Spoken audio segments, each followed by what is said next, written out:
Sameera లహరికి phone చేస్తూ ఉంటుంది. ఇక ఫోన్ రింగ్ అవుతూ ఉండడంతో శరణ్య లహరి ఫోన్ లిఫ్ట్ చేస్తూ ఉంటుంది. సమీర లహరి ఫోన్ లిఫ్ట్ చేసిందేమో అనుకొని, లహరి నువ్వు ఆ మహేష్ని హత్య చేసిన విషయం ఇంకాసేపట్లో అందరి ముందు బయటపడబోతుంది అని సమీర చెప్పేసరికి శరణ్య ఒక్కసారిగా షాక్ అయిపోతూ ఉంటుంది.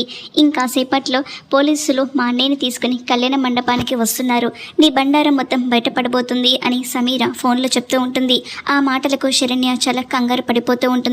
ఇక పీటల మీద సంతోష్ లహరి కూర్చుని పెళ్లితంతు జరిపిస్తూ ఉంటారు. ఆనంద చాలా సంతోషంగా ఉంటుంది. శరణ్య పరిగెత్తుకుంటూ ఇక అక్కడికి వెళ్తుంది. ఇంతలో పోలీసులు ప్రకాష్ని తీసుకొని కళ్యాణ మండపం దగ్గరికి వస్తారు.